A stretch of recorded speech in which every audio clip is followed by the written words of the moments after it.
Sometimes the biggest hearts come in the most unexpected packages. Sometimes love finds us in the darkest moments when we think we're beyond saving. In the dusty frontier town of Bellwater, 1875, townsfolk gather to auction off Benjamin Thunder, Garrett, a giant cowboy shackled for crimes no one can name. The crowd mocks his size and silence until Miss Abigail Stone, a lonely schoolteacher, steps forward. She sees something others missed, a gentle soul hiding behind his strength. What starts as buying a ranch hand becomes something deeper as they rebuild a broken homestead and heal their wounded hearts. But when his past rides into town with guns drawn, she must choose between safety and love. What happens when a woman's compassion meets a man's buried shame? Before we jump back in, tell us where you're tuning in from. And if this story touches you, make sure you're subscribed, because tomorrow I've saved something extra special for you. The morning sun cast long shadows across the dusty main street of Bellwater as Abigail Stone adjusted the chain around her neck, feeling the familiar weight of her late husband's wedding ring against her chest. 23 years old when she'd married Thomas, 41 now, and still wearing black dresses that had faded to charcoal grey. The ring was all she had left of their brief, sweet marriage, cut short by consumption before they could fill their little house with the children they'd dreamed of. She walked with measured steps toward the one-room schoolhouse, her worn leather satchel filled with primers and slates, her mind already organizing the day's lessons. The children of Bellwater were good souls, mostly, though some carried the rough edges of their frontier upbringing.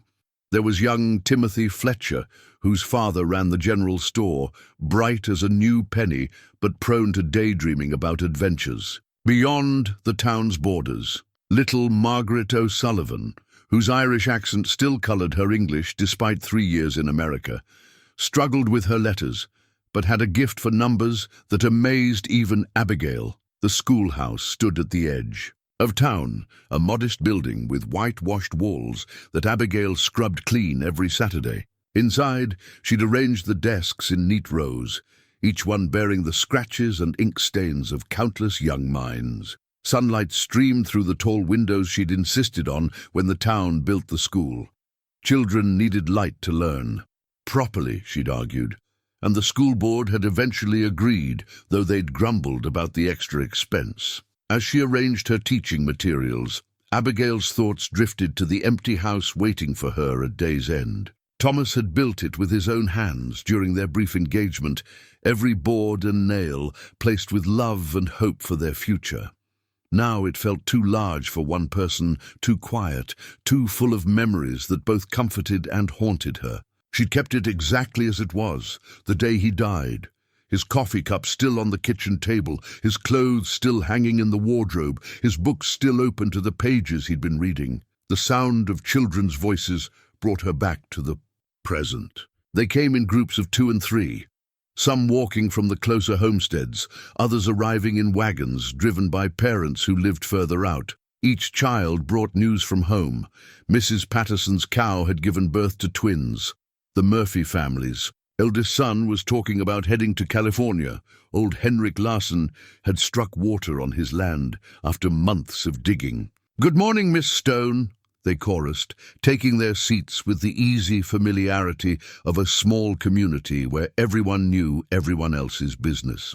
"Good morning, children," Abigail replied, her voice carrying the gentle authority that came from years of teaching. "Before we begin our lessons, I want to share something with you. Today, our town will witness something unusual. There's to be an auction." Young Timothy's hand shot up. "Ma says they're selling a man, Miss Stone." "How can someone sell a person?" The question hung in the air, heavy with the complexity of frontier justice and the harsh realities of life in 1875. Abigail had wrestled with the same question since hearing about Benjamin Garrett's situation. He'd been brought to town 3 weeks ago, accused of crimes no one seemed able to clearly define. The sheriff, a decent man named Morrison, had looked troubled when he'd locked the giant cowboy in the town's small jail. "It's not slavery, Timothy," Abigail explained carefully. Mr. Garrett owes a debt to society, and he'll work to pay it off. Someone will buy his contract, and he'll work for them until his debt is satisfied. But even as she said the words, they tasted bitter in her mouth. She'd seen Benjamin Garrett through the jailhouse window, a mountain of a man with shoulders broad as a barn door, but with eyes that held a sadness deeper than any well. The townspeople whispered about him in hushed tones, some claiming he was a killer, others saying he was touched in the head. Nobody seemed to know the truth, but everyone had an opinion. After dismissing the children for their midday meal, Abigail found herself walking toward the center of town, where a crowd was already gathering. The auction block had been set up in front of Murphy's saloon, a raised platform that usually hosted traveling preachers or the occasional politician passing through. Today it would hold a different kind of spectacle. She recognized most of the faces in the growing crowd. There was Dr. Henley, a thin man with wire-rimmed spectacles who served as the town's physician and unofficial voice of reason. Mrs. Fletcher stood near the front, her sharp eyes already evaluating Benjamin Garrett like he was livestock at market. Behind her, a cluster of ranch hands from the various spreads outside town muttered among themselves, their interest purely practical. They were always in need of strong backs for hard work. Sheriff Morrison emerged from the jailhouse, his weathered face grim as he escorted Benjamin Garrett toward the platform. The crowd fell silent as they got their first good look at the man. He stood at least 6.5 feet tall, with shoulders that seemed to strain the fabric of his worn shirt. His dark hair hung past his collar, and several days' growth of beard shadowed his jaw. But it was his eyes that caught Abigail's attention, pale, blue like a winter sky, filled with a resignation that spoke of a man who'd given up hoping for kindness from the world. Heavy iron shackles bound his wrists and ankles, the metal dark with rust and wear. He moved with the careful, measured steps of someone who'd learned to accommodate the weight of chains. When he reached the platform, he stood straight-backed, his gaze fixed on some distant point beyond the crowd, as if he could will himself to be anywhere but here. The auctioneer, a portly man named Dickens who traveled the circuit between towns, cleared his throat and began his practiced spiel. "Ladies and gentlemen, before you stands Benjamin Garrett, known in some parts as Thunder, for reasons I'm sure you can imagine. He's strong as an ox, experienced with horses and cattle, and in need of honest work to pay his debt to society." Someone in the crowd shouted, "What did he do?" And others took up the cry, demanding details of his alleged crimes. Dickens held up his hands for quiet. "The specifics ain't my concern, folks. What matters is he's got strong hands and a willing spirit. We'll start the bidding at $50. Abigail watched as various men called out bids, each one evaluating Benjamin like a piece of equipment. She saw something in his face, a flicker of pain when someone referred to him as that big ox or the giant dummy. He wasn't stupid, she realized. He understood every word, felt every slight, carried every insult like a weight on his already burdened soul. The bidding climbed slowly. Ranchers saw the value in his obvious strength, but $50 was real money, not to be spent lightly. At $75, only 2 bidders remained, Jake Morrison, who ran cattle on a spread north of town, and Cyrus Webb, whose reputation for working his hired men to the bone was well known. $80, Webb called out, his voice carrying the satisfaction of a man who smelled victory. Jake Morrison shook his head and stepped back. $80 was too much for him to risk on an unknown quantity. "Going once," Dickens announced, raising his gavel. Something stirred in Abigail's chest, a memory of Thomas's gentle hands, the way he'd always seen goodness in people others had given up on. She thought of her empty house, the abandoned homestead she'd inherited from her aunt, and the way this giant of a man stood so still and quiet, bearing his humiliation with a dignity that broke her heart. "85, she called out, her voice carrying clearly across the suddenly quiet crowd. Every head turned toward her. She felt their stares, heard the sharp intake of breath from Mrs. Fletcher. saw Dr. Henley's eyebrows climb toward his hairline. But she kept her gaze fixed on Benjamin Garrett, and for the first time since he'd stepped onto that platform, his eyes met hers. What she saw there almost made her step back. Pain, yes, but also surprise, and something that might have been hope. Carefully guarded, but unmistakably present. In that moment she knew she was doing more than buying a worker. She was taking responsibility for another human being's future, and the weight of that responsibility settled on her shoulders like a warm shawl on a cold morning. "Any other bids?" Dickens asked, clearly surprised by this unexpected turn. Cyrus Webb scowled and raised his hand. 90. 100, Abigail said without hesitation, her teacher's savings representing every penny she'd carefully hoarded over the years. Webb cursed under his breath and shook his head. $100 was more than he was willing to spend on. Any hired hand, no matter how strong, sold to Miss Stone for $100, Dickens announced, bringing his gavel down with a sharp crack. The crowd began to disperse, buzzing with conversation and speculation. Abigail made her way through the groups of people, some nodding respectfully, others giving her looks that ranged from puzzled to disapproving. She reached the platform just as Sheriff Morrison was preparing to transfer custody. "Miss Stone," the sheriff said quietly, his voice carrying concern. "You sure about this? He's a big man, and we don't know much about his past." "I'm sure," Abigail replied, though her hands trembled slightly as she counted out the bills from her reticule. Benjamin Garrett looked down at her, his expression unreadable. Up close, she could see the fine lines around his eyes, the way his shirt was mended but clean, the careful way he held himself to avoid crowding her with his size. He was probably in his 30s, she guessed, though hard living might have aged him beyond his years. "Ma'am," he said, his voice deep but surprisingly gentle, "I want you to know, I'll work hard for you. Whatever you need done, I'll do it right." The simple dignity in his words, the careful respect in his tone, confirmed what her instincts had told her. This was not a dangerous man. This was a man who'd been broken by circumstances beyond his control, and who still possessed enough honor to make promises he intended to keep. As Sheriff Morrison unlocked the shackles from Benjamin's ankles, Abigail found herself wondering what she'd gotten herself into.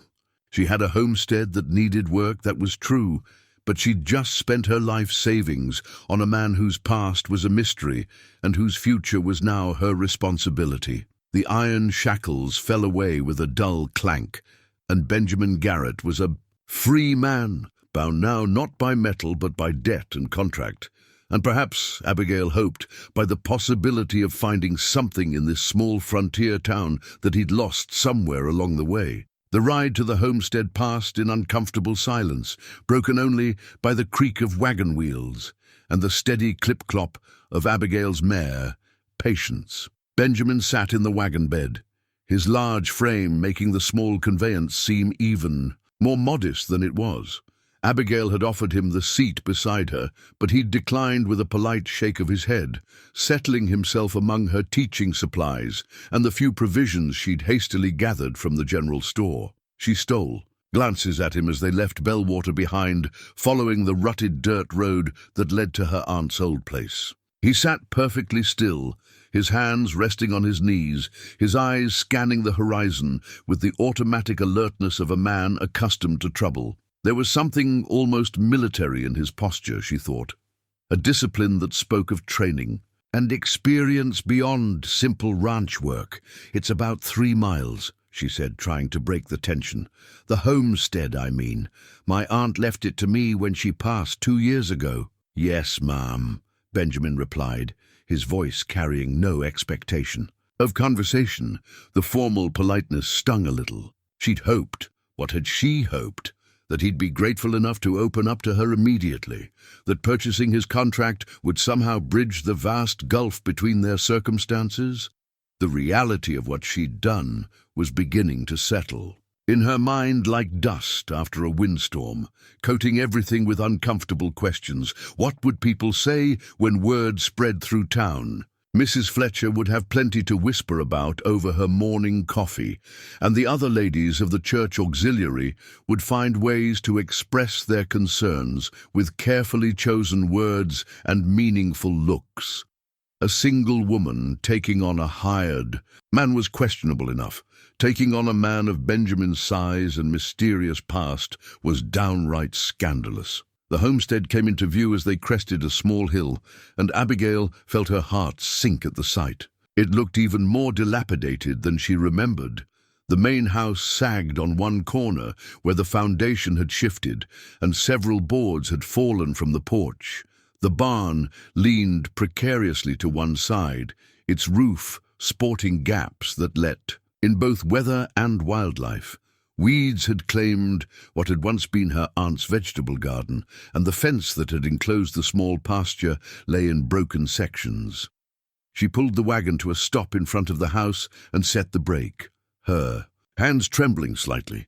In her mind, she'd pictured this moment differently, herself confidently showing Benjamin around the property, explaining what needed to be done, establishing the boundaries of their working relationship. Instead, she felt overwhelmed by the sheer magnitude of the work ahead and uncertain how to begin. Benjamin climbed down from the wagon with careful movements, his boots raising small clouds of dust when they hit the ground. He stood for a moment, taking in the state of the buildings with the practiced eye of someone who understood construction and repair work. "How long since anyone lived here?" he asked, walking toward the house with measured steps. 3 years, maybe 4, Abigail admitted, climbing down from her seat and smoothing her dark skirts. "My aunt was getting too old to manage it, and after she moved to town, nobody wanted to take on the work it would need." Benjamin nodded, testing the stability of the porch steps before putting his full weight on them. The boards held, though. They creaked ominously. He examined the doorframe, running his fingers along the wood where it had warped slightly, then peered through one of the grimy windows. "Foundations settled on the south corner," he observed, his voice taking on a different quality, more confident, less deferential. "But the bones of the house are solid. This is good timber built to last. With some work, she'll be sound again." Abigail felt a spark of hope at his assessment. She'd feared the property might be beyond saving, that she'd made a terrible mistake in bringing him here.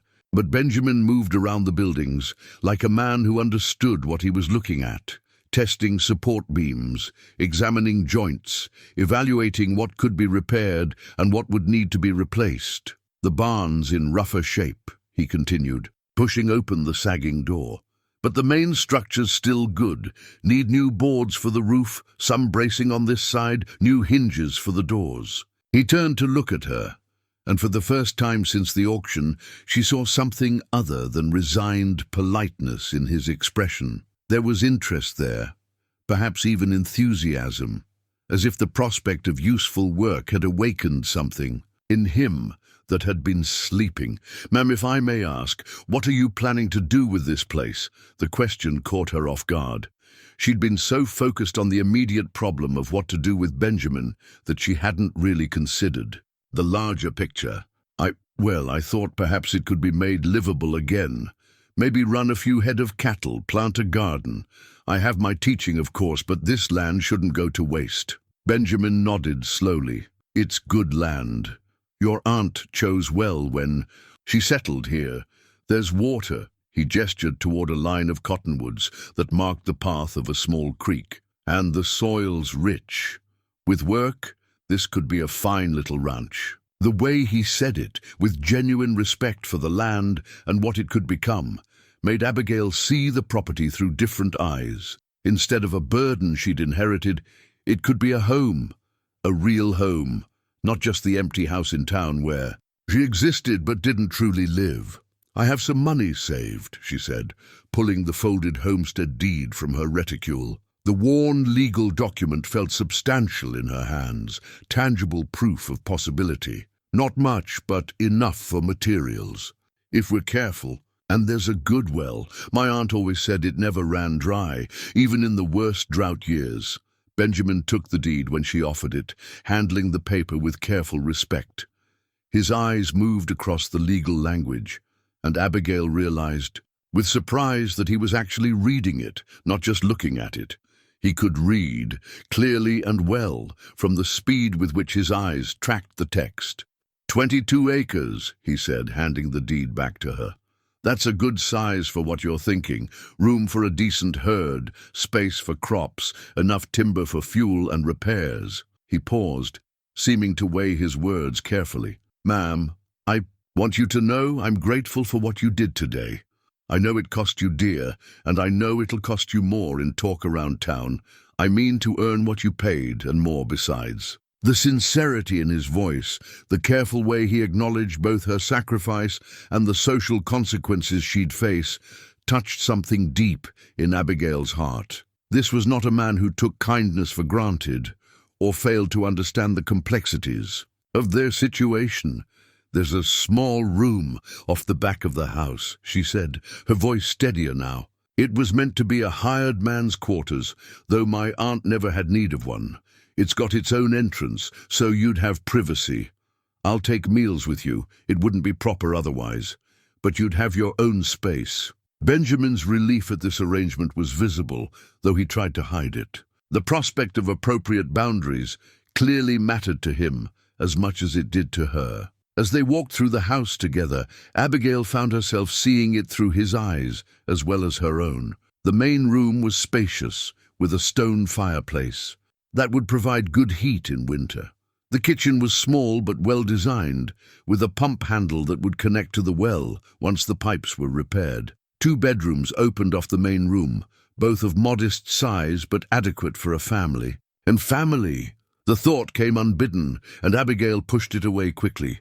She was hiring Benjamin to restore the property, nothing more. The loneliness that had driven her to make such an impulsive decision at the auction was not a reason to indulge in foolish fantasies. But as she watched Benjamin examine the fireplace, testing the damper and checking the chimney for obstructions, she couldn't help but notice how right he looked in this space, how his presence made the empty house feel less abandoned and more full of potential. Outside, the sun was beginning to set, painting the sky in shades of orange and pink. They'd need to head back to town soon. Benjamin would have to stay at the jail until she could make the hired man's quarters habitable, and she needed to return to her own house to prepare for tomorrow's lessons. But for now, standing in the doorway of the old homestead, with this gentle giant of a man beside her, Abigail allowed herself to imagine what the place could become with time and work and care. Maybe she'd made a mistake today, but if so, it was a mistake that felt like hope. 3 days later, Abigail found herself driving the familiar path to the homestead with a wagon full of supplies, lumber from the mill, nails, rope, and basic provisions for the work ahead. Benjamin had spent those 3 days making the hired man's quarters habitable, sleeping on a bedroll Sheriff Morrison had provided, and taking his meals at Murphy's saloon under the watchful eyes of the townspeople. The change in him was remarkable. Gone was the defeated slump of his shoulders from the auction block. Instead, he moved with purpose and quiet confidence, attacking each repair task with methodical precision. By the time she arrived on this crisp October morning, he'd already replaced the broken porch steps and rehung the front door so it no longer scraped against the frame. "Morning, Miss Stone," he called from the roof of the barn, where he was replacing damaged shingles. His shirt sleeves were rolled up, revealing forearms corded with muscle from years of hard work. Despite his size, he moved across the steep roof with surprising grace, each step carefully placed and sure. "Good morning, Benjamin," she replied, setting the brake on her wagon. The casual use of his first name had evolved naturally over the past few days, though he still addressed her with formal respect. "I've brought the lumber you requested, and Mrs. Patterson at the general store sent along some coffee and bacon." Benjamin climbed down from the roof with easy movements, landing lightly despite his bulk. As he approached the wagon, Abigail noticed something she hadn't seen before, a small leather-bound book protruding from his back pocket. When he bent to examine the lumber, the book shifted, and she caught a glimpse of gold lettering on the worn cover. "This is good wood," Benjamin said, running his hand along one of the boards. "Pine's not as pretty as oak, but it'll hold strong and true. Should have enough here to finish the barn roof and start on the house foundation." As he began unloading the wagon, Abigail found her curiosity getting the better of her. "Benjamin, what's that book you carry?" He froze for a moment, his hand instinctively moving to his back pocket. A flush crept up his neck, and she realized she'd touched on something. Private, perhaps embarrassing. "It's nothing, Mom, well, it's a Bible." His voice was quiet, almost apologetic. "My mother gave it to me when I left home.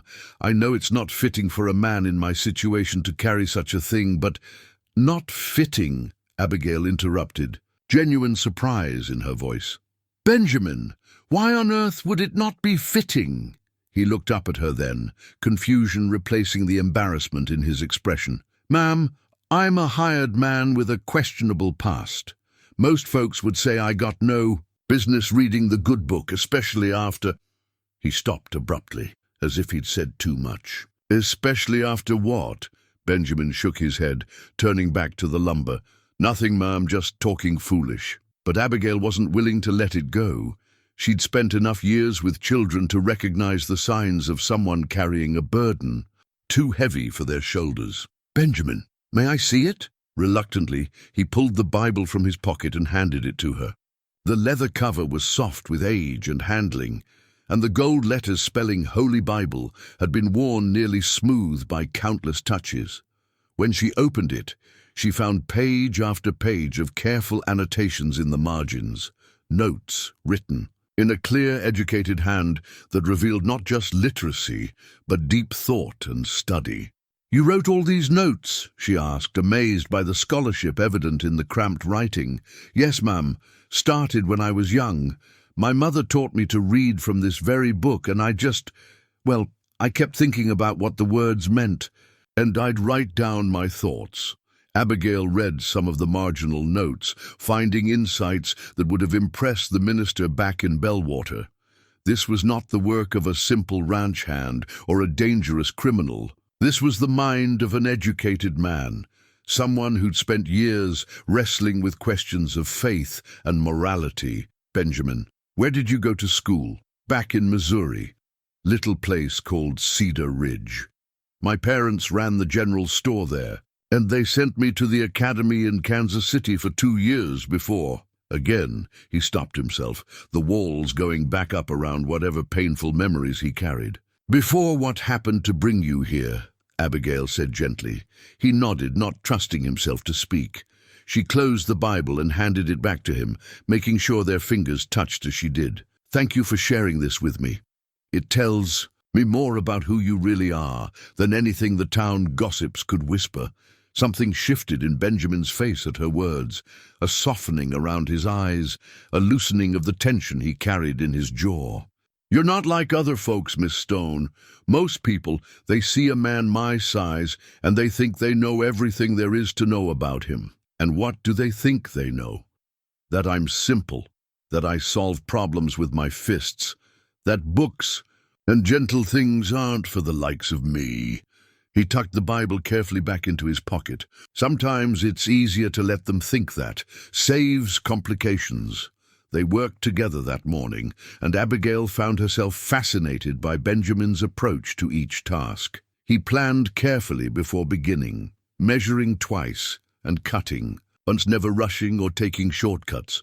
When they stopped for the midday meal she'd packed, he surprised her by asking about her students. "Must be rewarding work, teaching children," he said, accepting the tin cup of coffee she offered him. "Seeing young minds grow and learn new things." "It is," she agreed, settling beside him on the newly repaired porch steps.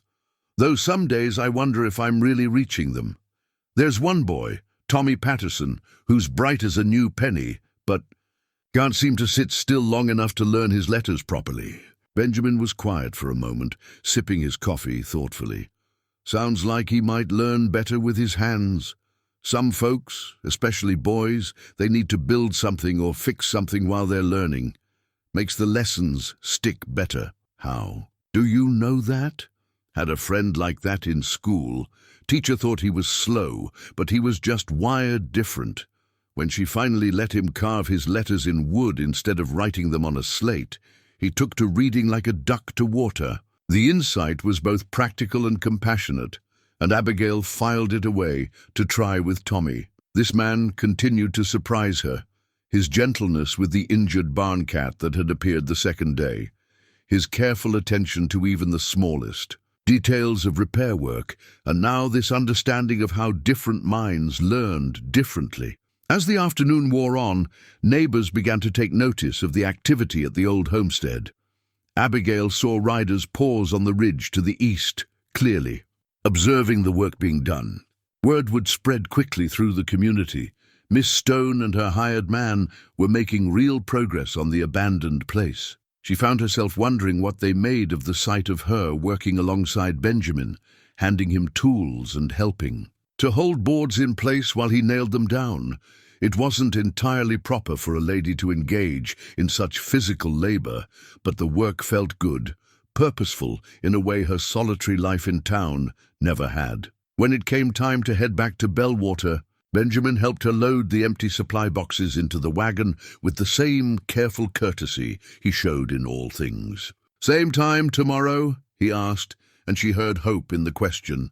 "Same time tomorrow," she confirmed, and was rewarded with the first genuine smile she'd seen from him, a transformation that lit up his weathered features and made her understand why some women might find a man like Benjamin Garrett very appealing indeed. 2 weeks into their arrangement, Abigail arrived at the homestead to find Benjamin standing in the main room of the house, holding something small in his weathered hands. His shoulders were rigid with tension, and she could see the careful control. He was exercising over his emotions. "Benjamin, what is it?" He turned toward her, and she was startled to see moisture in his pale blue eyes. In his palm lay a small wooden horse, no bigger than her fist, carved with obvious love and skill. The paint had faded to soft pastels, but she could still make out the details. A flowing mane, tiny reins, even miniature stirrups. "Found it under some old boards in the back room," he said, his voice thick with emotion he was trying to hide. "Some child loved this little fellow once." Abigail moved closer, drawn by the careful way he held the toy. "It's beautiful work, hand-carved by someone who knew what they were doing." Benjamin nodded, turning the horse over to reveal initials carved into the bottom, J.G., 1869. His thumb traced the letters with infinite gentleness. "J.G.," Abigail said softly. "Those are your initials." The silence stretched between them, heavy with unspoken pain. Benjamin's jaw worked as he struggled with whatever memory the little horse had awakened. Finally, he sank onto one of the wooden crates they'd been using as makeshift furniture, the toy still cradled in his hands. "I made it for my boy," he said, so quietly she had to strain to hear him. "For his 4th birthday. Jacob, he was named for my grandfather. He loved horses, something fierce, always begging me to take him to see the mustangs that ran through our valley back home." Abigail's heart clenched at the past tense. She settled beside him on another crate, close enough to offer comfort, but careful not to crowd him in his grief. "He would have been 7 this past spring," Benjamin continued, his voice growing stronger. As the words came, had his mother's dark hair and her quick laugh, smart as a whip, always asking questions about everything under the sun. "Papa, why is the sky blue? Papa, where do the stars come from?" I tried to answer them all, but sometimes, his voice cracked. Sometimes I'd tell him we'd talk about it later, thinking I had all the time in the world. "What happened to him?" Abigail asked gently. Benjamin's hands tightened around the wooden horse. "Fire took them both, Jacob and his mother, my wife Sarah. I was away on a cattle drive, 3 weeks from home, when a neighbor rode out to find me. By the time I got back, he stopped, unable to finish the sentence. Oh, Benjamin." Abigail's hand moved instinctively to cover his, offering what comfort she could. "I'm so sorry. Should have been there," he said, the words coming out in a rush of self-recrimination. "Should have been home protecting them. Instead, I was chasing money, thinking about expanding the ranch, making plans for a future that got burned to ash while I was counting other men's cattle. The raw pain in his voice broke something loose in Abigail's chest. She understood grief, had lived with it since Thomas's death. But this was different. This was guilt compounded by loss, a wound that had never been allowed to heal properly. "It wasn't your fault," she said firmly. "You were providing for your family, doing what fathers and husbands do. You couldn't have known, could I not?" Benjamin looked at her then, his eyes haunted. There'd been talk of trouble in the area, drifters, men who might have been looking for easy targets. But I went anyway because the money was good and I thought— He shook his head. "I thought I was building something for them. Instead, I lost everything." They sat in silence for several minutes, the weight of his revelation settling between them. Outside, a meadowlark called from the cottonwood. Trees, its song sweet and clear in the afternoon air. The sound seemed to pull Benjamin back from the dark place his memories had taken him. "I've never told anyone that story," he said finally. "About what really happened, I mean. People back home, they knew Sarah and Jacob died in a fire. But they didn't know I blame myself. Easier to let them think I was just a grieving man who took to drinking and drifting than to admit I was a coward who ran from the ashes of his own failure." "You're not a coward," Abigail said with quiet conviction. "A coward wouldn't carry that guilt so honestly. A coward wouldn't work so hard to build something good from the ruins. You're here, Benjamin, trying to make an honest life. That takes a courage." He studied her face as if trying to determine whether she truly meant what she said. Whatever he saw, there seemed to ease something in him, because his shoulders relaxed slightly, and the rigid set of his jaw softened. "I kept the horse with me all this time," he admitted. "Couldn't bear to leave it behind, but couldn't bear to look at it either. Must have fell out of my saddlebags when I was arranging my things in the back room." "Maybe it was meant to be found here," Abigail suggested gently. "Maybe Jacob would like knowing his toy was helping his father remember that love doesn't die, even when the people we love do." Benjamin looked down at the little horse again, but this time his expression held less pain and more tenderness. He would have liked this place, would have loved helping with the work, getting his hands dirty fixing things. Sarah used to say he got that from me, the need to build and repair and make things better than we found them. "Tell me about her," Abigail said. "About Sarah." For the next hour, as they took a break from the day's work, Benjamin shared memories of his wife. Sarah, who could make biscuits so light they seemed to float off the plate. Sarah, who sang while she worked and always found something to laugh about, even on the hardest days. Sarah, who'd seen past his size and quiet nature to the man underneath, who'd believed in his dreams and supported his ambitions. As he talked, Abigail found herself both honored by his trust and acutely aware of the comparison she must make in his mind. Sarah had been young and vibrant, a true partner in building a life from nothing. What was she by comparison? A spinster schoolteacher who'd spent her savings on a broken man's contract, more out of loneliness than any grand plan. But as the afternoon wore on, and they returned to their work, Benjamin replacing rotted floorboards while Abigail cleaned and organized the kitchen area, she began to understand something important. Benjamin wasn't looking for someone to replace Sarah. He was looking for a reason to keep building, to keep believing that the future could hold something better than the past. When it came time to leave for the day, Benjamin carefully placed the wooden horse on the mantelpiece above the fireplace, positioning it so it caught the last rays of sunlight streaming through the western window. "Feels right having Jacob here," he said simply. "Like he's part of what we're building now." The word "we" sent a warmth through Abigail's chest that had nothing to do with the physical work they'd accomplished. Somehow, without either of them planning it, this had become more than a business arrangement. It had become a partnership in healing, his grief and her loneliness slowly transforming into something that looked remarkably like hope. The November morning brought the first real frost of the season, painting the windows of the homestead with delicate crystal patterns. Abigail arrived earlier than usual, her breath visible in small puffs as she climbed down from her wagon. She'd Been coming out every day now, sometimes bringing her teaching materials to grade papers while Benjamin worked, other times rolling up her sleeves to help with tasks that required 2 pairs of hands. The transformation of the property was remarkable. The barn stood straight and strong, its new roof gleaming in the pale sunlight. The house foundation had been reinforced and leveled, and Benjamin had replaced most of the broken windows with glass panes ordered from the catalogue. What had once been a monument to neglect was becoming a home again. She found Benjamin in the main room, kneeling by the fireplace where a small fire crackled cheerfully. In his hands was a faded photograph, the edges worn soft from handling. He looked up as she entered, and she was struck again by how the weeks of honest work had changed him. The haunted look was still there, but it no longer dominated his features. There was peace in his face now, and something that might have been contentment. "Morning, Abigail," he said, and she felt the same small thrill she experienced every time he used her given name. The formality between them had gradually dissolved as they worked side by side, replaced by something warmer and more intimate. "You're up early," she observed, hanging her coat on the peg he'd installed by the door. "And you have a fire going already.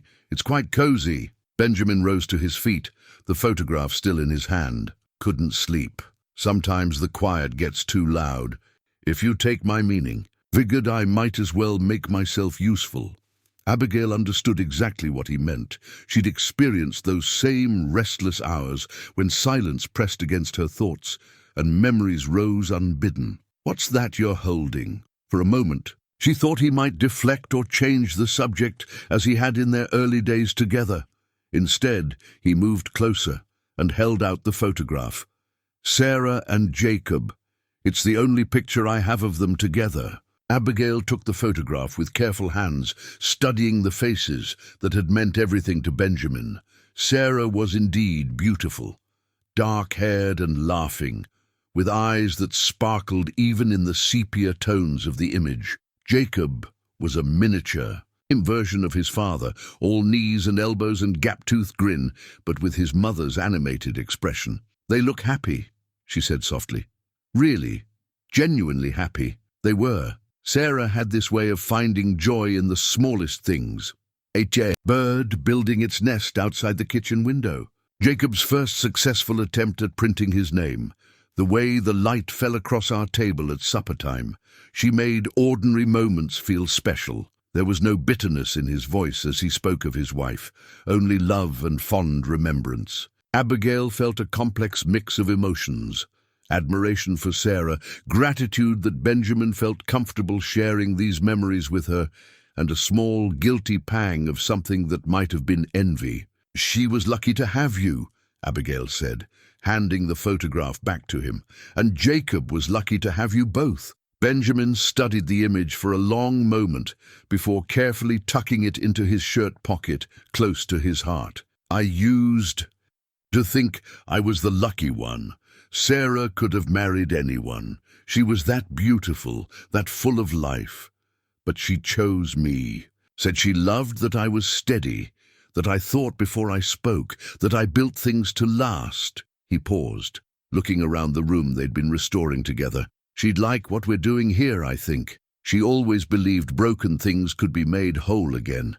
The word "we" hung in the air between them, loaded with implications neither of them had quite ready to examine. They'd been working together for over a month now, falling into routines that felt natural and comfortable. Benjamin would have coffee, ready when she arrived, and she'd bring fresh bread or leftover stew from her solitary suppers. They talked while they worked, about the property, about her students, about books they'd read and places they'd seen. But underneath the easy companionship, something else was growing. "Benjamin," Abigail began, then stopped, uncertain how to voice what she was feeling.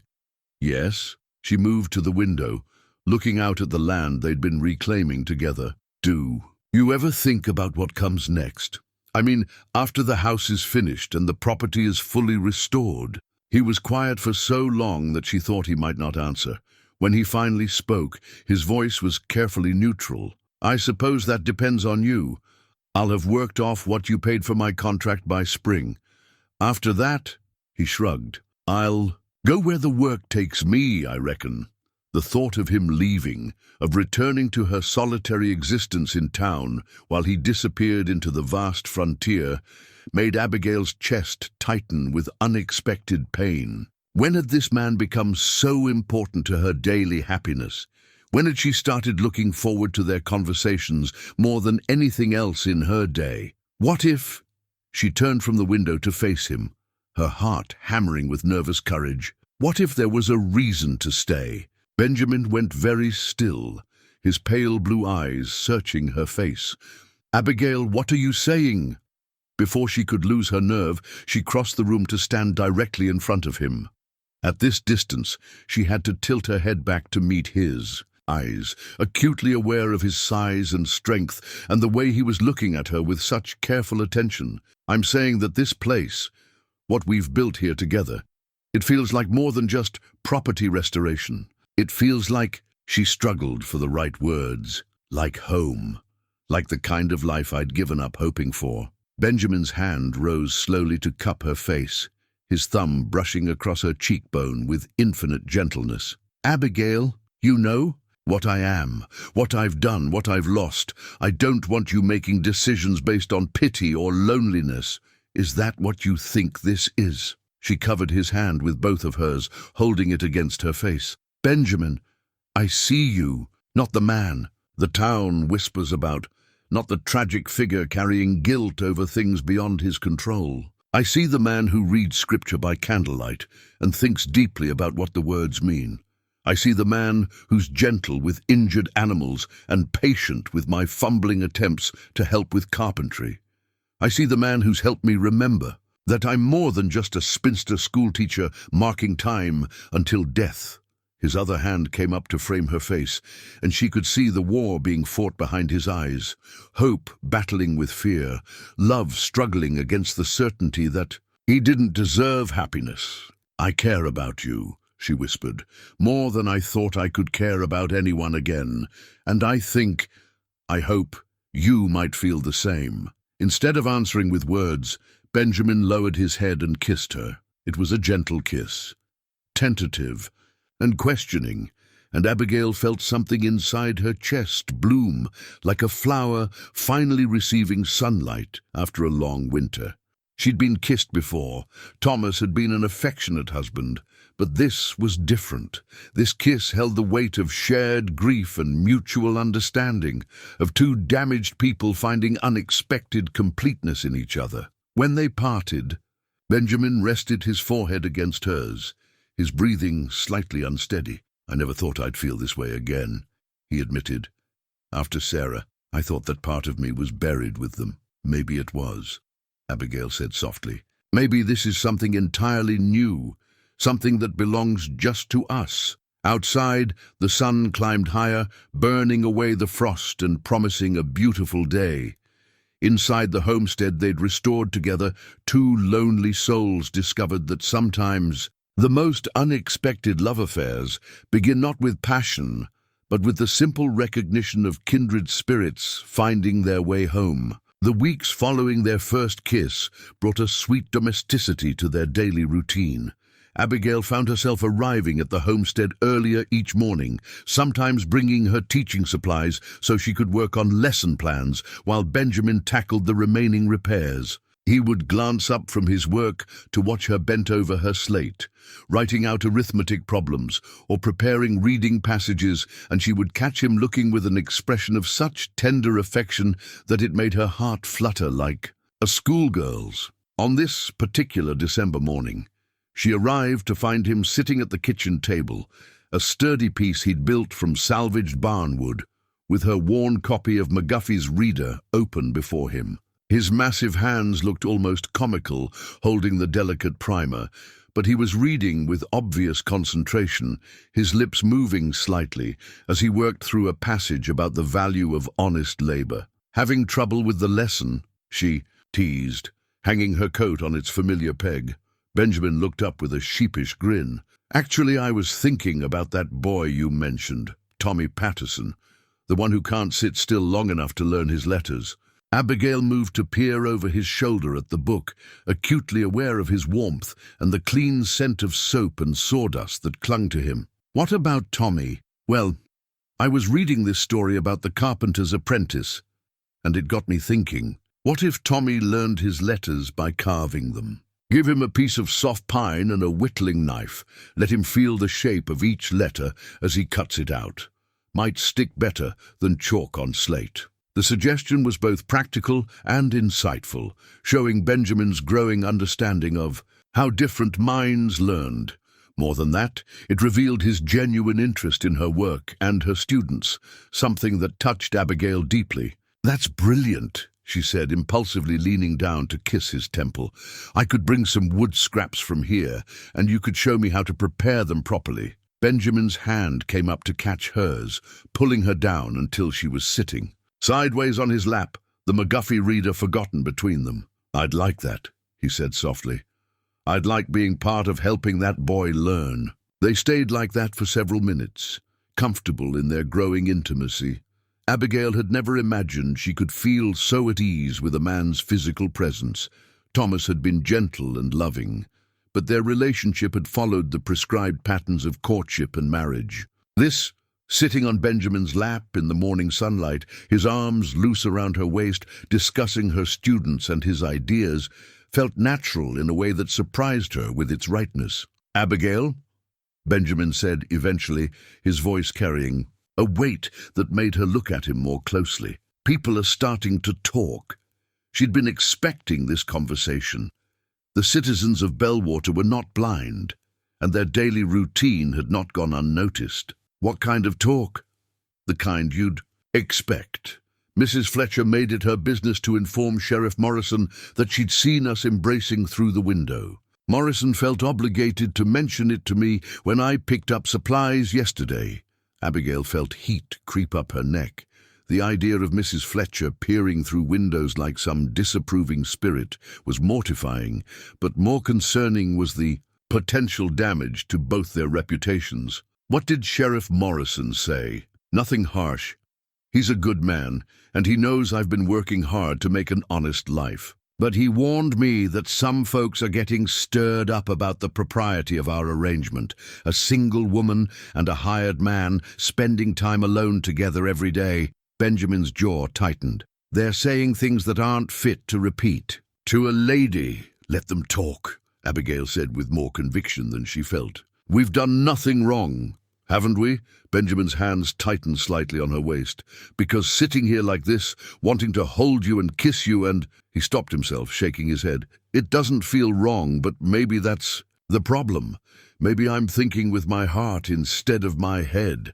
Abigail studied his face, seeing the internal struggle playing out in his expression. She understood his concern, understood, too, that their situation was becoming untenable. In the eyes of the community, a teacher's reputation was everything, and hers was already stretched thin by her unconventional arrangement with Benjamin. "What are you suggesting?" she asked quietly. "Maybe I should finish the work and move on. Find employment somewhere else. Somewhere far enough away that folks here can forget about me and remember only that you're a respectable woman who deserves better than gossip and speculation." The suggestion hit her like a physical blow. The thought of losing him now, when she just found the courage to open her heart again, was unbearable. But she could see the logic in his reasoning, and the sacrifice he was prepared to make for her reputation. "And what about what I want?" she asked, her voice steady despite the turmoil in her chest. Benjamin's expression softened. "What do you want, Abigail?" She stood up from his lap and moved to the window, looking out at the land they'd reclaimed together. The property was nearly finished now, the house sound and weather-tight, the barn restored to full function, the fences repaired, and the well working perfectly. They'd built something beautiful here, something that represented far more than just restored buildings. "I want to stop living half a life," she said finally. "I want to stop being afraid of what people might say and start being brave enough to reach for happiness when it's offered." She turned back to face him, her decision crystallizing with each word. Benjamin Garrett, I want you to marry me. The silence that followed her proposal stretched long enough that she began to worry. She'd badly misjudged his feelings. Benjamin sat perfectly still, his face cycling through surprise, hope, and something that looked very much like fear. Abigail, before you say it's impossible, hear me out, she interrupted, moving back to stand in front of him. I know it's unconventional for a woman to propose marriage. I know people will talk regardless of what we do. But I also know that I've been happier these past 2 months than I've been since Thomas died. I know that when I think about my future, I can't imagine it without you in it. Benjamin rose from his chair, towering over her but somehow managing not to seem intimidating. You don't understand what you'd be taking on. The whispers will follow us wherever we go, and my past, there are things about my past that might catch up with us someday. Then we'll face them together. She reached up to cup his face in her hands. Benjamin, I'm 41 years old. I've been alone for 7 years, and I was starting to believe that loneliness was my permanent condition, but you've shown me that it's possible to build something new from broken pieces. This house, this land, ourselves. We've already proven we can work together, create together, heal together. Marriage would just be making official what we've already become. Benjamin closed his eyes, leaning into her touch. When he opened them, again, she saw the exact moment his careful resistance crumbled. Are you certain, really certain? Because once I say yes, once I allow myself to believe this is possible. Yes, she said firmly, I'm certain. He kissed her then, deeper and more urgent than their first tentative embrace, and Abigail tasted the salt of tears she hadn't realized he was shedding. When they finally parted, he rested his forehead against hers, breathing hard. Yes, he whispered. Yes, Abigail Stone, I'll marry you, and I'll spend every day of my life trying to be worthy of your courage. Outside, the December wind rattled the windows of their restored home, but inside, 2 hearts that had given up on love discovered that sometimes the best things in life come disguised as the most impractical decisions. The wedding was planned for Christmas Eve, a small ceremony in the parlor of their restored homestead with only a few close friends as witnesses. Abigail had spent the past week in a flurry of preparation, sewing a simple but elegant dress from deep blue wool and arranging for Pastor Williams to perform the ceremony. Benjamin had thrown himself into finishing the last details of the house, installing crown molding in the main room, building a proper wardrobe for their bedroom, crafting a rocking chair from oak as his wedding gift to her. The morning of December 23rd dawned clear and cold, with fresh snow covering the ground like a pristine wedding dress. Abigail was in the schoolhouse, dismissing her students for their Christmas holiday, when she heard the sound of horses approaching at speed. Through the window, she saw Sheriff Morrison riding hard toward the school, his face grim beneath his wide-brimmed hat. Behind him rode a stranger, a lean man with sharp features and clothes that marked him as someone from far outside their quiet community. His horse was lathered with sweat despite the cold, suggesting he'd ridden long and hard to reach Bellwater. Miss Stone, Sheriff Morrison called as he dismounted. I need to speak with you about Benjamin Garrett. Something cold settled in Abigail's stomach. What about Benjamin? The stranger stepped forward, pulling a folded paper from his coat pocket. When he unfolded it, Abigail found herself staring at a wanted poster bearing Benjamin's likeness. Younger, a cleaner shaven but unmistakably him. The words across the top made her knees weak. Wanted for murder, 500 reward, dead or alive. Ma'am, my name is Dutch Henderson, bounty hunter out of Kansas Territory. This here poster's been circulating for near 3 years now. Your Benjamin Garrett is wanted for the brutal murder of his wife and child, along with 2 other folks who tried to help them, burned down half a town in the process. Abigail stared at the poster, her mind refusing to process what she was seeing. The man described in the crude print, a violent killer who'd murdered his own family, bore no resemblance to the gentle soul who'd held her so tenderly, who'd carved toys for his lost son, who'd wept over a faded photograph. There's been a mistake, she said firmly. Benjamin would never. He loved his wife and son. He's grieved for them every day since they died in an accident. Henderson's laugh was harsh and without humor. Accident? Ma'am, I tracked this man across 4 states. I know what he'd done. Set fire to his own house with his family locked inside, then killed Tom Bradley and his wife when they tried to intervene. Took off into the night with whatever money he could grab, leaving 5 people dead behind him. That's impossible. But even as Abigail spoke the words, doubt began creeping into her mind. Benjamin's reluctance to discuss his past, his guilty references to not being home when his family died, the way he'd taken responsibility for their deaths. What if it hadn't been survivor's guilt? What if it had been actual guilt? Sheriff Morrison looked uncomfortable but resolved. Miss Stone, I've got to bring him in. This post is legal, and Henderson here has the authority to collect him. Where is he? At the homestead, Abigail answered automatically, then immediately regretted giving up Benjamin's location. But Sheriff, you know him. You've seen how he's worked, how he's conducted himself. Does this sound like the man who's been living quietly in our community for months? Sometimes killers lie low for a while, Henderson interjected. Sometimes they find themselves a respectable woman to hide behind, make themselves look legitimate.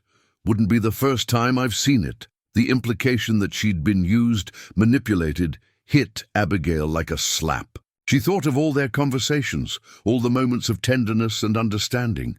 Had it all been performance? Had Benjamin seen her loneliness and vulnerability and decided she'd make perfect cover for a man on the run? I have to warn him, she said, moving toward the door. Henderson stepped into her path. Ma'am, I wouldn't advise that. Interfering with the law could make you an accessory. And if this man is as dangerous as I believe, he's not dangerous, Abigail insisted, but her voice lacked conviction.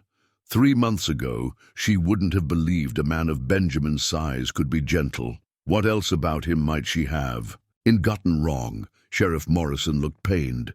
Miss Stone, I'm going to have to insist you come with us, for your own protection and to help ensure this goes peacefully. If Benjamin sees you there, he might be more inclined to surrender without trouble. The ride to the homestead passed in a blur of churning thoughts and growing dread. Abigail found herself replaying every conversation she'd had with Benjamin, searching for signs she might have missed. His careful evasion when discussing his past, his self-recrimination over his family's death, his sometimes haunted expression when he thought she wasn't looking.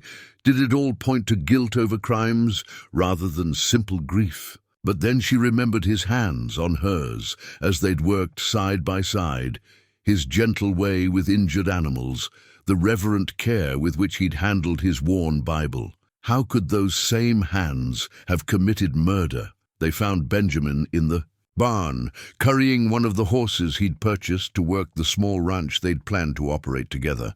He looked up as they approached, and Abigail saw the exact moment he recognized what was happening. His face went very still, and something died behind his eyes. Miss Stone, he said quietly, setting down the brush. Sheriff, I reckon this has been a long time coming. Henderson stepped forward, his hand resting on his gun. Benjamin Garrett, you're under arrest for the murders of Sarah Garrett, Jacob. Garrett, Tom Bradley and Mary Bradley. You're going to come with us, nice and peaceful. The murders? Abigail's voice cracked on the word. Benjamin, tell them this is wrong. And tell them you didn't. Benjamin looked at her then, and what she saw in his face shattered something inside her chest. Not denial, not outrage, not even surprise, just a deep, weary acceptance. I can't tell you that, Abigail, he said softly, because it wouldn't be true. The words hit her like physical blows. She actually staggered backward, Sheriff Morrison reaching out to steady her. What are you saying? I'm saying I killed them. Benjamin's voice was hollow, emotionless. I killed my wife and my son and 2 good people who tried to help them. I set the fire that burned down half of Cedar Ridge. I'm exactly what this poster. He says I am. Henderson's hand tightened on his gun. So you confess? I confess. Benjamin raised his hands slowly. But there's more to the story than what's written on that paper. Always is, Henderson said cynically. Save it for the judge. As Sheriff Morrison moved forward with shackles, Abigail found her voice. More to the story how? Benjamin, if you did this, why? Why would you hurt them? Benjamin's gaze met hers across the barn, and she saw anguish there that went deeper than any well. Because I was drunk, because I was angry, because I came home from that cattle drive to find Sarah had been seeing another man while I was gone. Found them together in my own bed, in the house I'd built for her with my own hands. The confession continued to pour out of him, each word another nail in the coffin of everything Abigail had believed about him. I went crazy with the rage of it. Started drinking, started shouting, started throwing things around. Sarah was screaming at me, Jacob was crying, and I lost control completely. Grabbed a lantern and smashed it against the wall, thinking, to scare them, to make them understand what they'd done to me. But the fire spread faster than you expected, Henderson said, his tone suggesting he'd heard similar stories before. The whole room went up in seconds. Sarah and Jacob were trapped in the back bedroom. The Bradley couple lived next door. They came running when they saw the flames. I tried to stop them from going in, tried to tell them it was too dangerous. But they wouldn't listen. None of us made it out. Except you, Abigail said, her voice barely above a whisper. Except me. Benjamin's shoulders sagged. I got out through a window, burned but alive, and watched everyone I'd ever loved die because of my jealousy and my pride and my damned quick temper. Henderson nodded with satisfaction. Like I said, ma'am, sometimes men lie real good to the women who trust them. As Sheriff Morrison secured the shackles around Benjamin's wrists, Abigail felt her world collapsing around her. Everything she'd believed, everything she'd built her hopes on, had been an illusion. The man she'd fallen in love with, the man she'd planned to marry in less than 24 hours, was a murderer who'd been lying to her from the moment they met. Abigail, Benjamin said as they prepared to lead him away, I want you to know what I felt for you was real. Everything else was lies, but that was true. She looked at him, really looked at him, and for the first time since Sheriff Morrison had shown her the wanted poster, she saw not the gentle giant she'd fallen in love with, but a stranger wearing his face. A man capable of violence, capable of destroying the people he claimed to love most. Don't, she said, her voice sharp with betrayal and pain. Don't you dare try to make this about love. You used me. You let me fall for you, let me plan a future. With you, knowing all the time what you really were. Benjamin flinched as if she'd struck him, but he didn't deny her accusation. How could he? The evidence was right there on the wanted poster, confirmed by his own confession. As they led him away toward town and the jail that would hold him until transport could be arranged, Abigail remained in the barn, surrounded by the evidence of their shared work and shattered dreams. The rocking chair he'd been building for her as a wedding gift sat half-finished in the corner, a mocking reminder of the future that would never be. Tomorrow was supposed to be Christmas Eve, the day she'd planned to become Mrs. Benjamin Garrett. Instead, she would spend it alone, trying to figure out how to rebuild her life from the ashes of the most catastrophic mistake she'd ever made. Christmas Eve morning arrived grey and bitter, with heavy clouds promising snow before nightfall. Abigail had spent the night sleepless in her empty house in town, staring at the blue wool dress she'd sewn for her wedding, now hanging like a ghost of abandoned dreams. The events of the previous day felt surreal. Surely she couldn't have discovered that the man she loved was a murderer, that everything she'd believed about him had been a lie. But the wanted poster lay on her kitchen table like damning evidence. Benjamin's younger face staring back at her above the terrible words that described his crimes. She'd read it so many times during the long night that she'd memorized every detail. The reward money, the description of his size and appearance, the cold facts of what he'd done to his family. A sharp knock at her door interrupted her dark thoughts. She opened it to find Dr. Henley standing on her porch, his weathered face creased with concern and something that looked like excitement. Miss Stone, I need to speak with you immediately. There's been a development regarding Benjamin Garrett.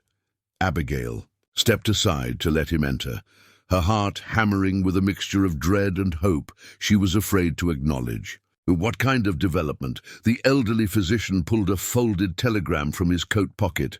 I've been thinking about this business all night, and something didn't sit right with me, so I sent some inquiries of my own to Kansas City and beyond. He unfolded the telegram with hands that trembled slightly. This came back an hour ago. Abigail took the yellow paper and read the message that would change everything. Benjamin Garrett, case closed. Stop real perpetrator Marcus Pike, apprehended and executed Colorado Territory. 1873. Stop. Pike confessed to using Garrett identity. Avoid. Capture. Stop. Advise extreme caution with bounty hunters. Stop.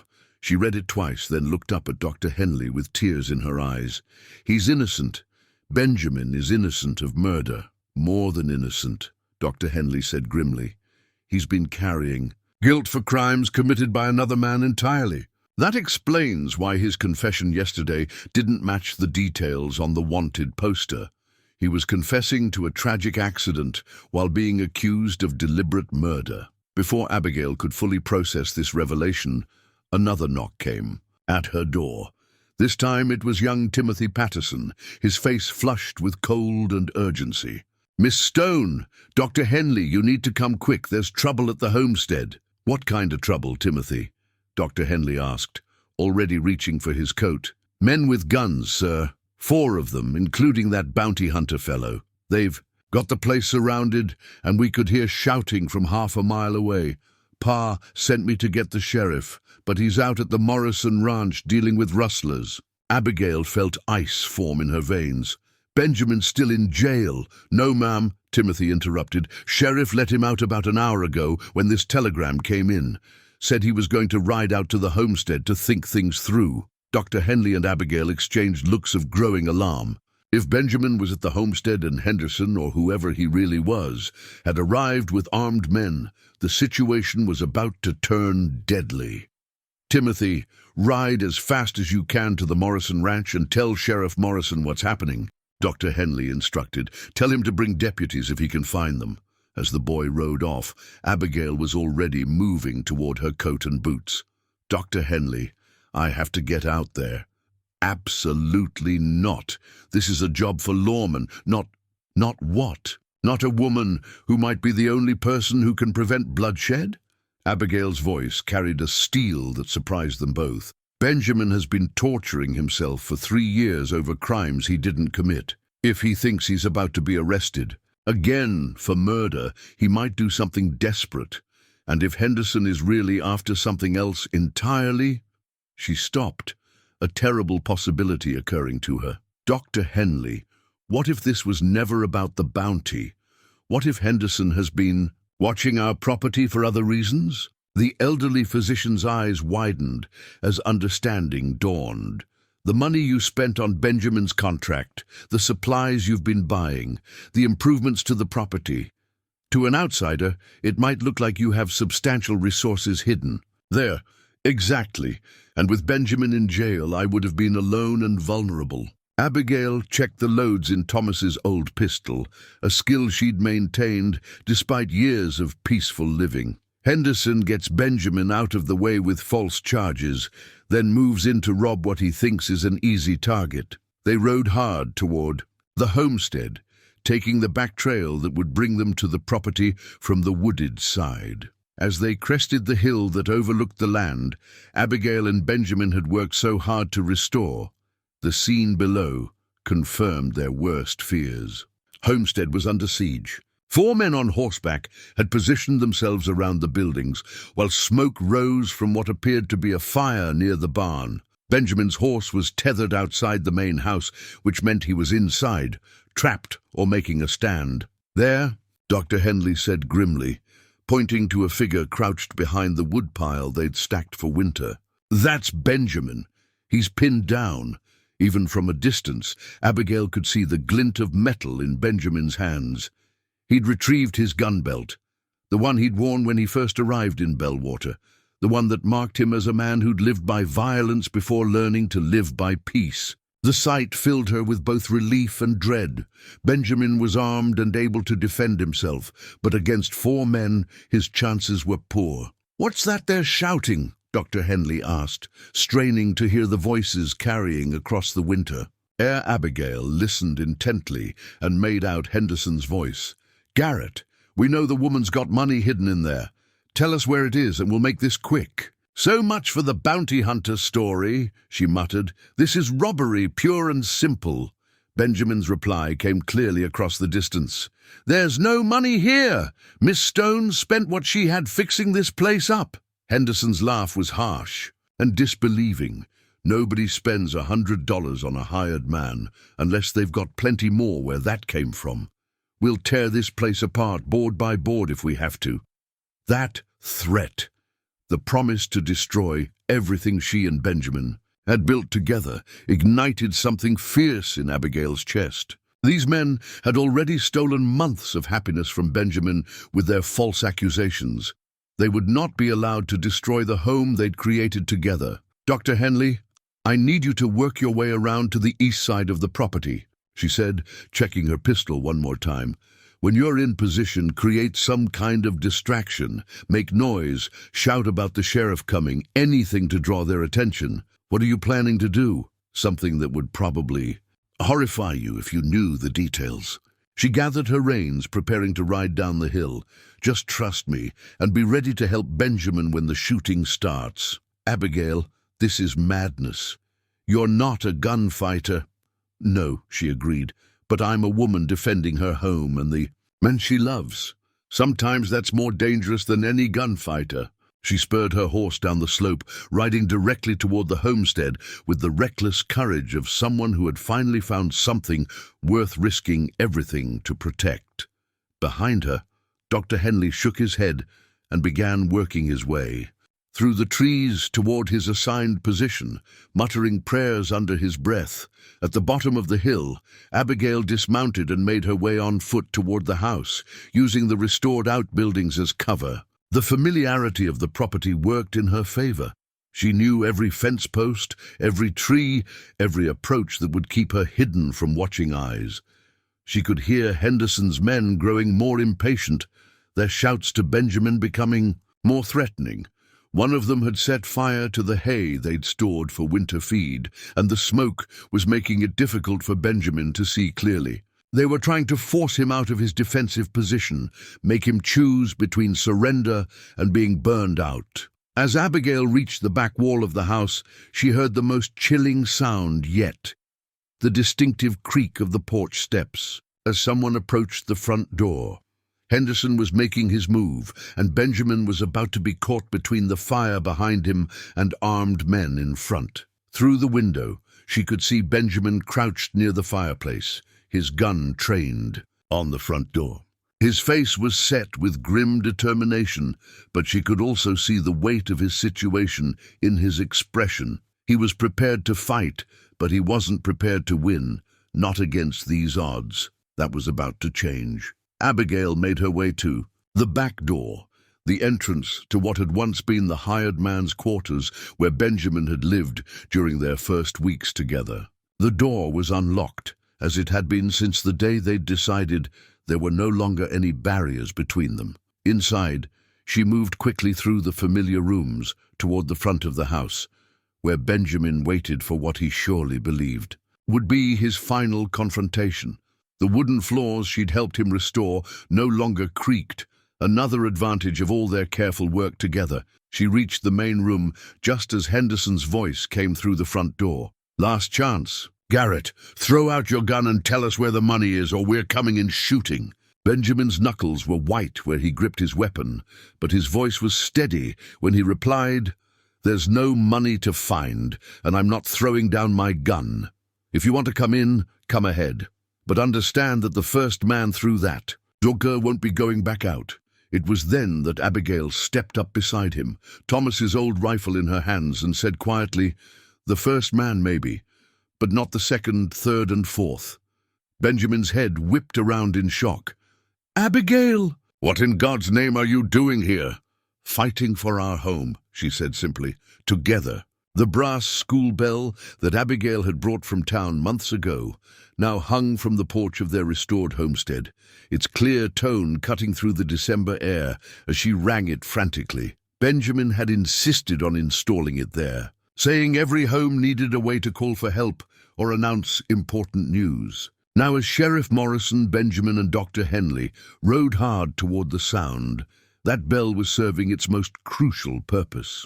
They crested the hill overlooking the property to find a scene that made Benjamin's blood run cold. Henderson, or Cyrus. Webb, as they now knew him, had not come alone.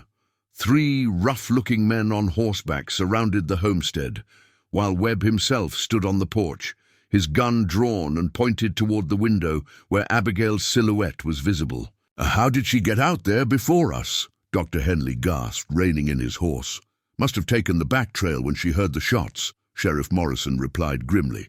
"Probably thought Webb was threatening the property in our absence." Benjamin's hands tightened on the reins of the horse Morrison had provided him.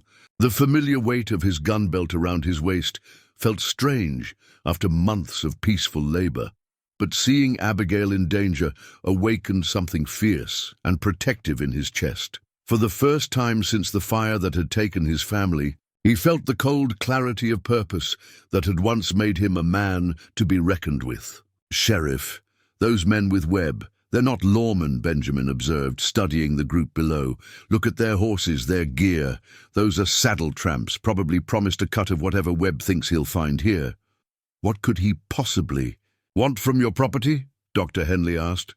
Benjamin's jaw tightened as understanding dawned. "He thinks Abigail's got money hidden there. Remember, she paid $100 cash for my contract. That's more than most folks in Bellwater see. In 6 months, he probably figures if she can spend that much on a whim, she's got plenty more stashed away." The sound of the school bell ceased, replaced by Webb's voice carrying clearly across the winter air. "Miss Stone, I know you're in there. I also know you've got money hidden somewhere on this property. Make this easy on yourself and show me where it is." Abigail's voice came from inside the house, steady despite the circumstances. "I don't know what you're talking about. There's no money here." "Don't play games with me, lady. Nobody spends $100 on a hired man unless they've got plenty more where that came from. I've been watching this place for weeks, and I know you've been buying supplies, paying workers, fixing this place up. That takes real money." "The money I had is all spent," Abigail called back. "Every penny went into restoring this property." Webb's laugh was harsh and disbelieving. "We'll see about that. Boys, start with the barn. Tear it apart if you have to." As 2 of Webb's men dismounted and headed toward the barn Benjamin had painstakingly restored, something dangerous shifted in the big man's expression. This wasn't just about robbery anymore. It was about the destruction of everything he and Abigail had built together. "Sheriff," Benjamin said quietly, "I need you to understand something. I spent 3 years running from what I thought was justice, letting guilt eat at me from the inside. I won't spend another day watching that woman suffer for my mistakes." Morrison looked at him with concern. "Benjamin, I know you want to help, but you're not a lawman. This needs to be handled legal and proper. Legal and proper is what put me in that jail cell yesterday based on a false wanted poster," Benjamin interrupted. "Sometimes a man has to decide what's right, regardless of what's legal." Before either Morrison or Dr. Henley could stop him, Benjamin spurred his horse forward, riding down the hill toward the homestead with the fearless determination of a man who had finally found something worth fighting for. "Benjamin Garrett!" Webb shouted as the big man approached. "I heard they arrested you yesterday. How'd you get loose?" Benjamin reined in his horse about 30 yards from the porch, well within gun range, but far enough to avoid being an easy target. "Turned out that wanted poster of yours was fake, Webb. Funny thing about that, almost like someone wanted me out of the way for reasons that had nothing to do with justice." Webb's face darkened, but his gun remained trained on the house. "I don't know what you're talking about. Sure you do. You're Cyrus Webb, the man who bid against Miss Stone at my auction. When she outbid you, you decided to find another way to get what you wanted. Only problem is, you picked the wrong people to cross. The two men who'd been heading toward the barn stopped and turned back toward the confrontation, their hands moving, instinctively toward their weapons. The third rider, still mounted, positioned himself to have a clear shot at Benjamin. "You're making a mistake, Garrett," Webb called out. "Ride away now, and nobody has to get hurt. This doesn't concern you anymore." "Everything about this place concerns me," Benjamin replied, his voice carrying the quiet authority of absolute conviction. "Miss Stone is going to be my wife. That makes this my home, and you're not welcome here." Inside the house, Abigail's heart nearly stopped at Benjamin's words. Despite everything that had happened, despite the lies and revelations and broken trust, he was still claiming her as his own, still willing to put himself in danger to protect what they'd built together. Webb's patience was clearly wearing thin. "Last chance, Garrett. There's 4 of us and 1 of you. Even if you're fast, you can't take us all." Benjamin's hand moved to rest casually on his gun butt, a gesture that was somehow more threatening than any dramatic draw could have been. You might be surprised what a man can do when he's got something worth dying for. The tension stretched. Taut as a violin string, 4 armed men facing off, while the woman they were fighting over remained trapped inside the house that had become both sanctuary and potential tomb. The standoff might have lasted longer if not for the small silver locket that slipped from Webb's coat pocket as he shifted his position on the porch. It hit the wooden boards with a delicate chime, and Abigail's sharp intake of breath from inside. The house told Benjamin everything he needed to know. "That locket!" Abigail called out, her voice filled with recognition and growing anger. "Where did you get that locket?"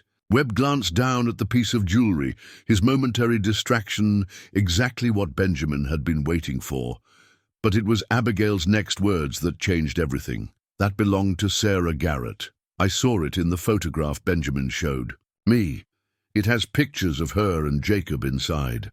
The locket, Benjamin's most precious keepsake of his dead family, the one thing he'd treasured above all else, lay glittering in the winter sunlight like an accusation. He'd kept it in his saddlebags, along with the wooden horse and the faded photograph, never imagining that someone would violate even that sacred space. "You went through my things," Benjamin said, his voice deadly quiet. "You took that from my belongings while I was in jail." Webb's face twisted with cruel satisfaction. "Pretty little bauble. Figured it might be worth something, seeing as how you won't be needing it where you're going." The casual desecration of his family's memory was more than Benjamin could bear. 3 years of guilt and grief and self-imposed exile crystallized into pure, focused rage. But this wasn't the blind fury that had led to the fire that killed Sarah and Jacob. This was the controlled anger of a man who had finally learned the difference between justice and vengeance. "Pick it up," Benjamin said, dismounting from his horse with deliberate slowness. "What?" "The locket. Pick it up and set it on the porch rail where Miss Stone can reach it. Then step away from the house." Webb laughed, but there was a nervous edge to the sound. "I don't think so, Garrett. You're in no position to make demands." "Actually, I think he is." The new voice came from behind Webb's men, and everyone turned to see Sheriff Morrison and Dr. Henley approaching from the far side of the property, having circled around while Benjamin held their attention. Morrison's rifle was trained on the mounted gunman, while Dr. Henley, armed with an old cavalry pistol, covered the 2 men near the barn. "Sheriff Morrison," Webb called out, trying to regain control of the situation. "Perfect timing. This man is resisting arrest for murder." "Funny thing about that," Morrison replied conversationally. "I got another telegram this morning. Seems the real Dutch Henderson, the actual bounty hunter you've been impersonating, died of cholera 6 months ago in Colorado. Makes your credentials a bit suspect." The mounted gunman's horse shifted nervously, sensing the tension in his rider. "Webb, you didn't say nothing about tangling with the law. I signed on for a simple robbery, not a shooting war with the sheriff." "Shut up, Collins," Webb snapped. But Benjamin could see the situation slipping away from him. "There's more," Morrison continued. "Turns out Cyrus Webb, that would be you, is wanted for confidence schemes and robbery across 3 territories. The real crime here isn't murder, it's fraud and attempted theft." Webb's grip on his gun tightened, his eyes darting between Benjamin, the sheriff, and the house where Abigail remained trapped. "Maybe so, but I've still got the woman, and you've still got a choice to make. Back off, or she gets hurt." "No," Abigail said firmly from inside the house. "She doesn't." The front door swung open, and Abigail stepped onto the porch with Benjamin's old hunting rifle in her hands, the same weapon he'd used to put meat on their table during the lean weeks when they were getting the property established. She'd positioned herself behind Webb, the rifle barrel inches from his back. "You made one mistake, Mr. Webb," she said calmly. "You assumed I was helpless. But I've been living on the frontier for 20 years, and any woman who can't handle a rifle doesn't last long out here." Webb started to turn, but Abigail's voice stopped him cold. "I wouldn't. This rifle is loaded, and I've been hunting game since I was 12 years old. From this distance, I couldn't miss if I tried." The tableau held for a moment. Webb trapped between Abigail's rifle and Benjamin's steady gaze. His men covered by the sheriff and Dr. Henley, the locket gleaming on the porch boards like a symbol of all the precious things that had been violated and would now be restored. "It's over, Webb," Benjamin said quietly. "Drop your weapon." For a heartbeat, Webb looked like he might try to fight his way out.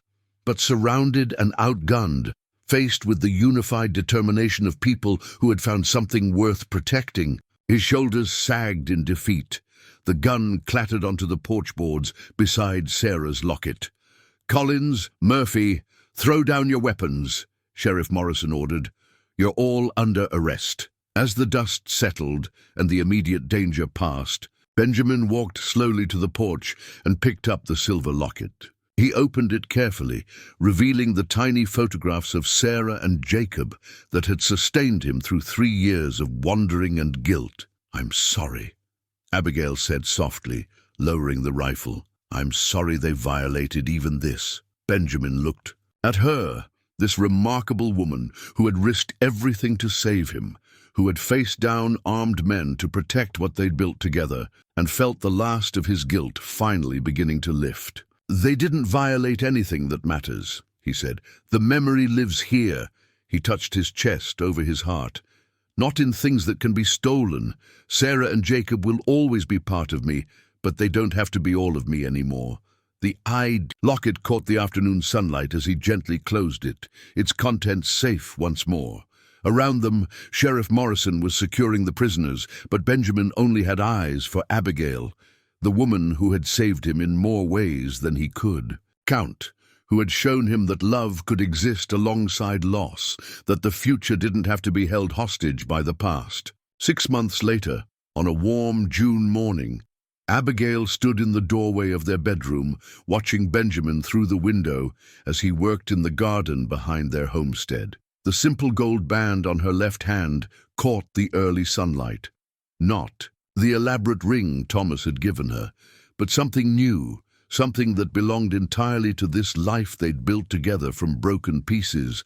They had married on New Year's Day, exactly 1 week after the confrontation with Webb and his men. Pastor Williams had performed the ceremony in the main room of their restored home, with half the town of Bellwater in attendance.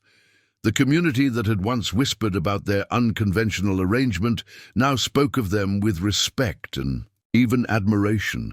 There was something to be said for a man who would face down 4 armed criminals to protect his woman, and something to be said for a woman who would aim a rifle at a man's back to save the one she loved.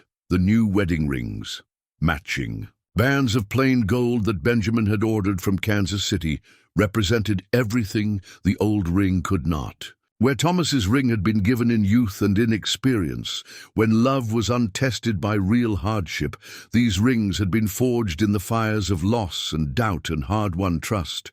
They were promises made not in the blindness of first love, but in the clear-eyed certainty of 2 people who had seen each other at their worst and chosen to stay. "Good morning, Mrs. Garrett," Benjamin called from the garden, straightening up from where he'd been tending the tomatoes. The formal address was a small joke between them. He used it whenever he wanted to make her smile, reminding them both of how far they'd come from the careful politeness of their early days. "Good morning, Mr. Garrett," she replied, stepping onto the porch with 2 cups of coffee. "The plants are looking strong this year." "They should be. We gave them good soil to grow in." He accepted the coffee and pulled her close with his free arm, both of them understanding that he wasn't just talking about vegetables. The past 6 months had been a time of healing and growth for both of them. Benjamin had gradually stopped, carrying the crushing weight of guilt over his family's death, helped by several long conversations with Pastor Williams and the gradual acceptance that tragedy was not the same as sin. He still missed Sarah and Jacob, would always miss them, but their memory no longer defined the boundaries of his world. For Abigail, marriage to Benjamin had brought a completeness she'd never known, even in her first marriage, where Thomas had been gentle and sweet, but ultimately fragile. Benjamin was solid as bedrock, tested by hardship and emerged stronger. She felt safe with him in ways that went beyond physical protection, safe to be herself, to speak her mind, to dream about futures that stretched far beyond the next day's lessons. "I have news," she said, setting down her coffee cup and turning to face him fully. Benjamin's expression grew attentive. Over the months, he'd learned to read her moods and expressions with the accuracy of a man who paid close attention to the things he treasured. "Good news or concerning news, that depends on how you feel about sharing our home with someone new." For a moment, Benjamin's face went blank with surprise, then lit up with understanding and joy. "Abigail, are you—" "I am." She took his hands and placed them gently on her still flat stomach. "Dr. Henley confirmed it yesterday. We're going to have a baby." Benjamin's knees actually buckled, and he sat down hard on the porch steps, pulling her with him. His hands remained on her waist, protective and wondering, as if he could hardly believe this miracle was real. "A baby," he whispered. "Our baby. Are you happy?" she asked, though his expression made the question unnecessary. "Happy doesn't begin to cover it." He pulled her close, burying his face in her hair. "I thought, after losing Jacob, I thought that part of my life was over forever. I never imagined I'd get another chance to be a father." They sat together in the morning sunlight, surrounded by the garden they'd planted and tended, the house they'd restored board by board, the life they'd built from the ashes of their separate losses. The baby growing inside Abigail was not a replacement for the children they'd lost. Nothing could ever replace Jacob or the babies she and Thomas had never been able to have, but it was a promise that the future could hold joy as well as sorrow. New beginnings as well as endings. "What do you think they'll say in town?" Abigail asked, though she was learning not to care quite so much about the opinions of others. "They'll say we're blessed," Benjamin replied with certainty, "because we are." Over the following weeks, as word of Abigail's pregnancy spread through Bellwater, the community that had once viewed them with suspicion embraced them fully. Mrs. Fletcher, who had been among their harshest critics, showed up at their door with a basket of baby clothes she'd sewn herself. Dr. Henley made regular visits, fussing over Abigail's health with the devotion of a man who'd delivered half the babies in the territory. Even Sheriff Morrison stopped by regularly, bringing news from town and updates on the legal proceedings against Webb and his associates. The homestead continued to flourish under their joint care. They'd added chickens and a milk cow, expanded the garden, and built a proper workshop where Benjamin could pursue the woodworking that had become his passion. He'd completed the rocking chair he'd started as her wedding gift, and it now sat in their bedroom, waiting for the child who would soon fill their home with new life. On quiet evenings, they would sit on their restored porch and watch the sun set over the land they'd reclaimed from neglect. Sometimes Benjamin would read aloud from his worn Bible or from books they'd ordered from back east.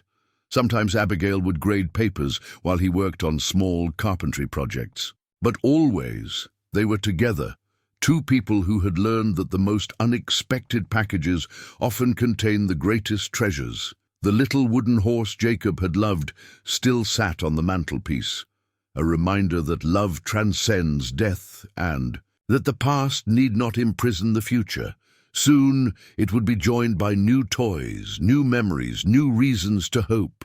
And the silver locket with Sarah and Jacob's pictures remained in Benjamin's keeping, worn close to his heart on special occasions, not as a shrine to what was lost, but as a bridge between the love that had been and the love that was yet to come. In the distance, the school bell they'd hung on their porch caught the evening breeze and chimed softly, a sound that no longer called for help, but sang instead of peace found, home established, and love finally allowed to bloom in ground, made fertile by shared sorrows and mutual healing.